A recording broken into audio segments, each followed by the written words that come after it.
All right, so this is my first effort at doing a video blog or podcast.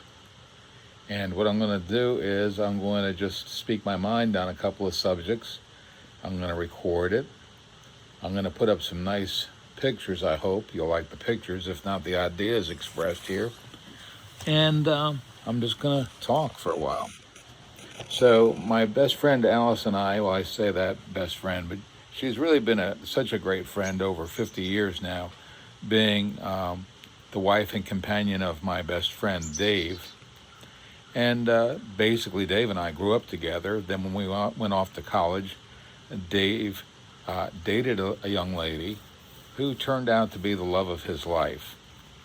And so our friendship has now survived over 50 years, and that's a record in somebody's book, certainly in mine.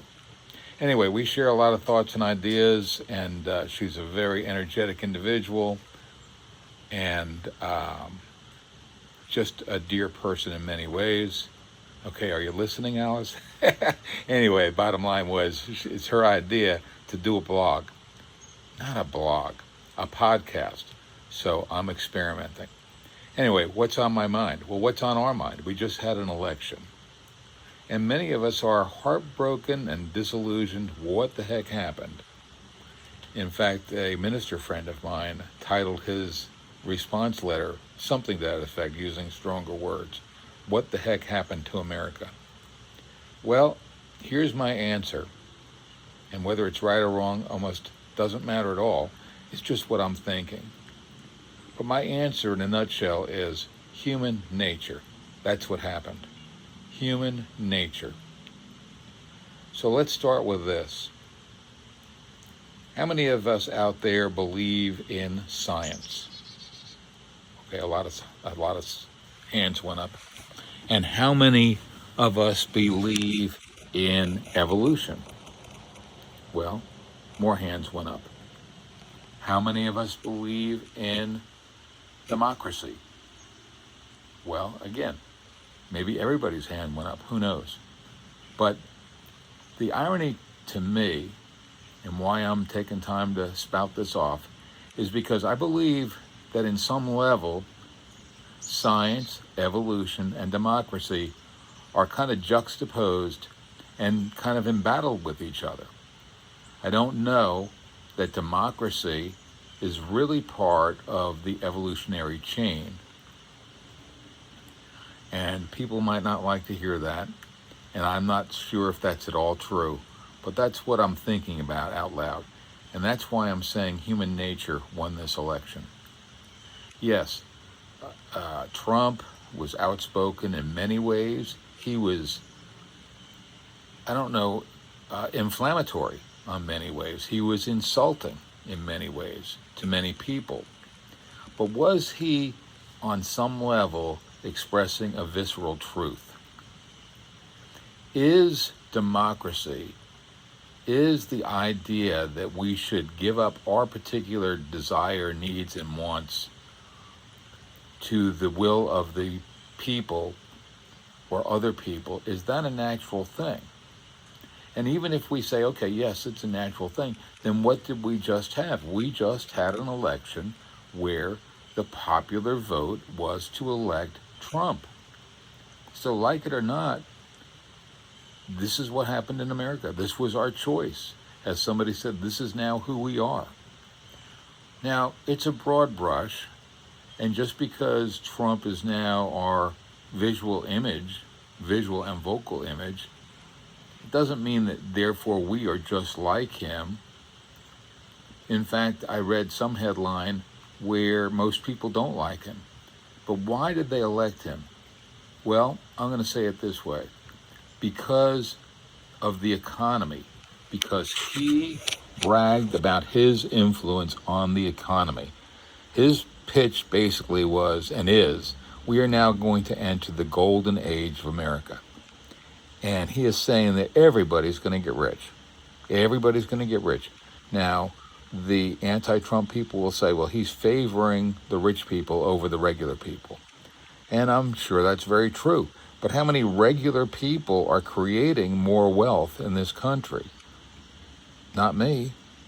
I mean, I worked for a living and I worked hard, but I didn't create any more wealth than I needed for myself and my family. And as time went on, I felt, or I learned that we needed more than I ever thought. And right now, I'm in the same boat. I like to live a comfortable life.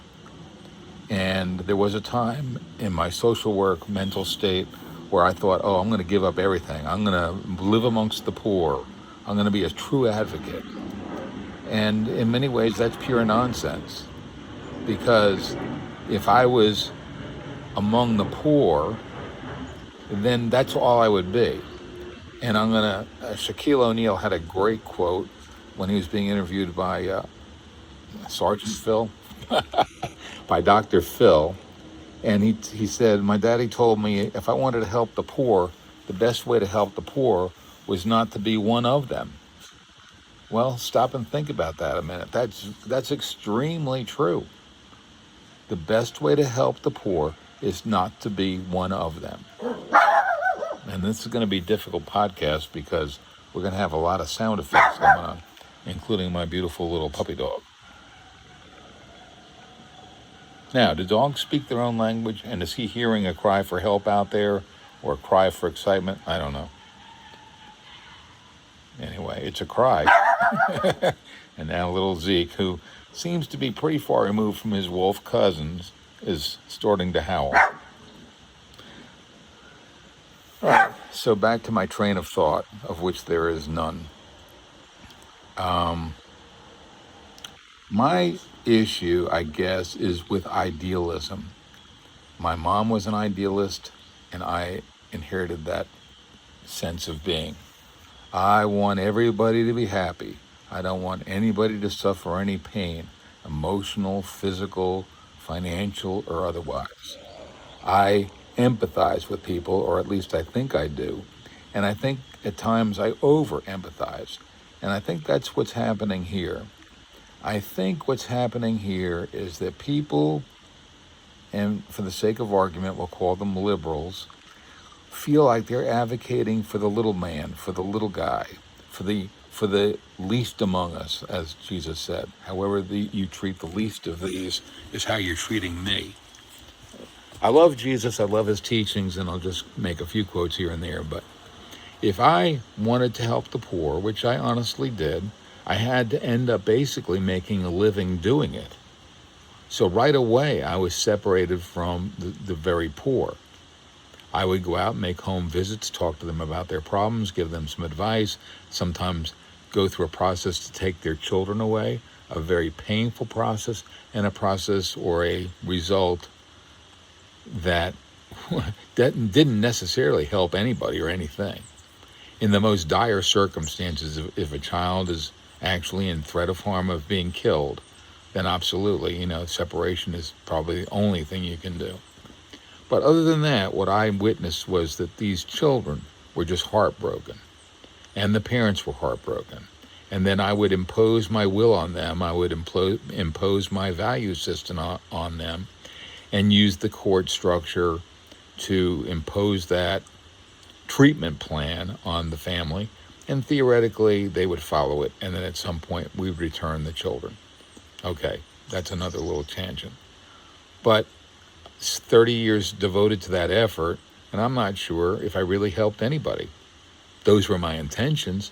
That wasn't necessarily what we achieved. All right, so now we're voting for a choice between two people.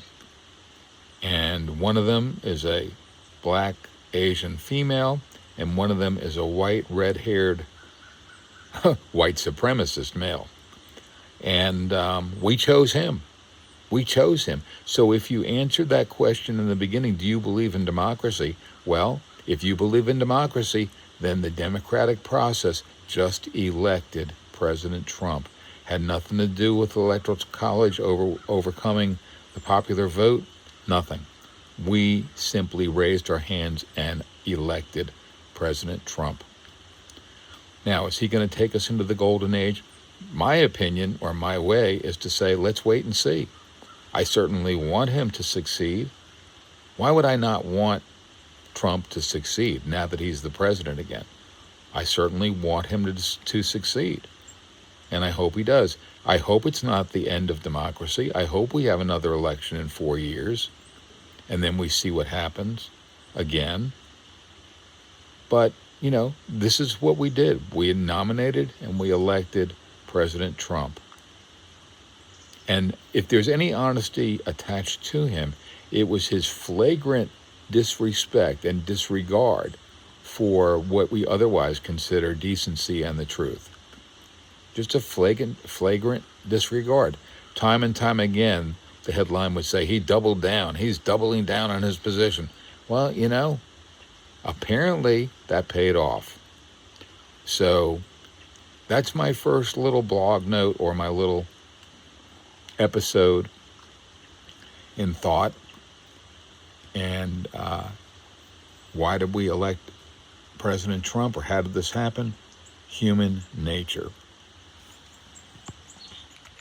All right, this is chapter 2, or continuation of chapter 1.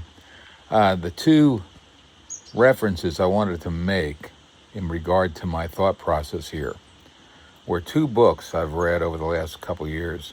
One is The Selfish Gene by Richard Dawkins, and the other is The Moral Animal by Robert Wright. Now, for quite a while, that book, The Selfish Gene, was something I referred back to oftentimes, because the argument that Dawkins is making is that in the process of life and evolution, the gene, the basic element of life, wants to reproduce. This is its purpose. Not to think about it, but to do it, to reproduce, to duplicate itself, to continue its life. If not its own life, to continue its life form. That's its purpose, built in. That's how it got here. Now, there's no such thing as an actual selfish gene, because selfish is a word that we've invented to describe our behavior. And I guess being selfish as opposed to being altruistic. But he develops that thought process to say, therefore, if the gene itself has only one goal, to reproduce, then organisms on the most basic level inherit that goal, which is to reproduce. As the organism becomes more complex and learns to adapt and take on different strategies, it also has the primary goal of reproduction. So, when you get up to the human being, which this is where we're at, the human being, our primary purpose and goal is to reproduce. Now, we've got a lot of fancy ideas about it. We've got a lot of institutions built around it. And nobody's denying the beauty of those institutions. Marriage is a wonderful thing. I've had 46 years of it that I will love and cherish forever. But the ultimate goal, and one that we fulfilled, was to reproduce. In our case, we reproduced the most beautiful little girl. And she, in turn, has reproduced beautiful sons, 2 beautiful sons. All right. Now, the selfish part. Are we altruistic? Do we really care about other people? Well, he makes the argument, no. The only true altruism is the mother's love for their child. And we often talk about Mama Bear. The Mama Bear comes out. Well, I'm sure if you provoked Lauren, her Mama Bear would come out. She loves her boys. Tess loved her son. There was no equivocation about it, no debate, no nuance, a simple fact of life. She loved her son, and their altruism was to protect, cherish, love, preserve, and promote the well-being of their offspring. That is what Dawkins meant by the selfish gene. Now, what's the outgrowth of that? Well, if you were to graph this out and look at the mother and the son, well, then the father has an interest in the mother and also in the child. I believe a lot of that interest comes from his exposure to the child early on, if not the day of birth, to develop that sense of love and connection. The mother doesn't have to worry about being there the first day for obvious reasons. But my point being that Dawkins makes a very strong argument to say that once you get past the parents and move into extended family, you do that. There's a loyalty. There's a sense of kinship. You move beyond the family to the community, sense of kinship. The community identifies on certain values and so forth. But the further you get from that nuclear family, the further you are from altruism, and the more mechanical, you might say, that it gets. So this brings us to, is our race relationships just an extension of that initial kinship? Is it a fact of life that birds of a feather flock together? When we show and express empathy for other races, other religions, other cultural groups, is this a natural thing, or is this something that we've imposed on ourselves because it feels good on a certain level? The Good Samaritan or whatever, and more of Jesus' teachings, turn the other cheek, love thy neighbor as thyself. I love Jesus, I love his teachings. But that's why he was so unique. He was fighting an uphill battle. He was there to change the course of the Old Testament, an eye for an eye. Many people quote the Bible, an eye for an eye. Well, yeah, it's in there. It's the Old Testament. Jesus actually said, I'm not here to promote that. I'm saying if somebody hits you on one cheek, turn the other cheek. It was completely different. It was revolutionary. It was unique. Okay, great. So we have that, Richard Dawkins, The Selfish Gene.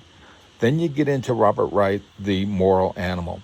Again, he is going back to Darwinism, and he's talking about really all social and psychological development around the concepts. We'll call it a theory of evolution, yes, but Darwinism, that he's saying if you look at psychology and I guess sociology through Darwinism, everything we do is for the same purpose of preserving, protecting, and promoting that selfish gene, moving our species, moving ourselves forward. Okay? So how does that come to the election? Because Trump tapped into that. He tapped into that. When racism was rampant on the streets in Charlottesville, he didn't say, oh, those horrible people, oh my God, we're going to save the soul of America, which I love and respect Biden for doing that, but he didn't do it. For what it's worth, Jesus didn't do it. He set an example. He was the ultimate role model. He loved God and believed so much, he let those Romans kill him. He didn't step down off the cross in 3 days, although, the whole rolling away the stone, the whole thing there, I'm not going to argue with that. But we're still waiting. 2,000 years later, we're still waiting. Fine. That's loyalty. My point is, Trump tapped into that genetic drive, that selfish gene, the nature, the human nature, that we sometimes get it, oftentimes fight it, and sometimes deny it. But Trump told us we're still here. We're still that human animal. And when it comes down to it, we're going to struggle against each other. We're going to be prejudiced against each other. We're going to discriminate against each other. We're going to compete to the end. And ultimately, one of us is going to win. And if we work together in any kind of common cause, it's because we feel that's the only way to preserve and protect our own interests. That's what he tapped into. And he's saying, we're all going to get rich. It's the golden age. Well, if I get rich, I'm not going to throw my money away. I might share it. I try to share it a little bit. Certainly, I try to share it a little bit. But I'm not a fool. I'm not an idiot. I'm going back to Shaq O'Neal. If I gave it all away and was poor, I couldn't help anybody. That'd be the end of that. So my first priority is myself, taking care of myself, then my daughter and her family. And when I go out for dinner, the people who serve my food. I feel an empathy for them. The people who do my lawn, anybody who works on my better behalf in any way, shape, or form, I feel like they deserve to be rewarded. That's a Pavlovian thing. That's a Skinner box thing. That's part of human nature too. But my point in all this rambling is to say we lost the election not by any hook, crook, or mystery. I think we elected the man that our human nature wanted. Whether we're being deceived or not, and whether or not this will work out for us in the long run, remains to be seen. But I think rather than fighting it, we simply should accept it and make the most of it.